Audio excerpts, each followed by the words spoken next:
কৃষ্ণ।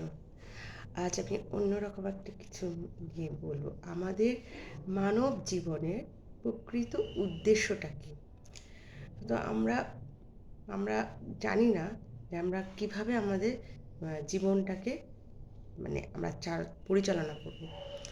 আমি কদিন আগে দেখছি টিভিতে যে একজন মদ্যপ মহিলা পরিচালক, তিনি মানে তাকে ধরে নিয়ে তার এমন জোরে গাড়ি চালিয়েছে যে একজন লোককে সে পিষ্ট করে দিয়েছে।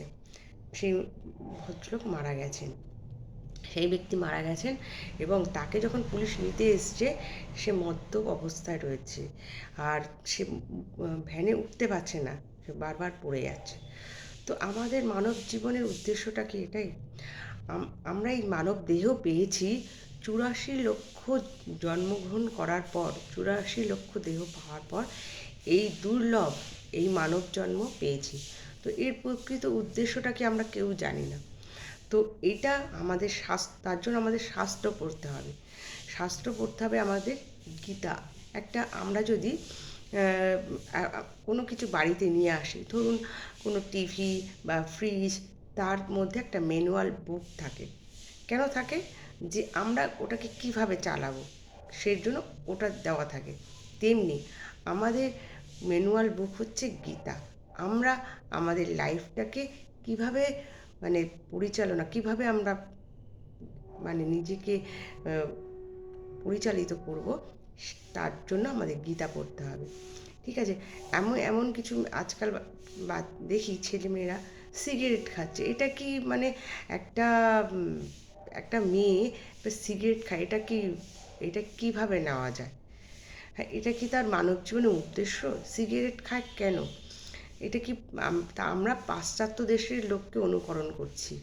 ঠিক আছে, কিন্তু তারা কিন্তু আমাদের দেশে এসে আমাদের যে এই যে এই ভগবত জিনিস, এটা তারা অনুশীলন করছে, আর আমাদের দেশের লোকেরা তাদেরকে অনুশীলন করছে।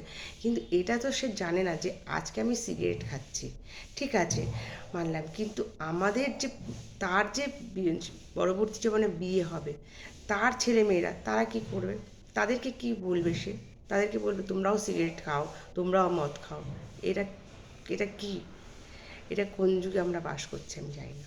তো আমি যেটা বলতে চাই যে আমাদের প্রকৃত উদ্দেশ্য হচ্ছে মানব জীবনে আমরা কীভাবে চলবো, সেটাই হচ্ছে আমাদের। তার জন্য আমাদের গীতা পড়তে হবে।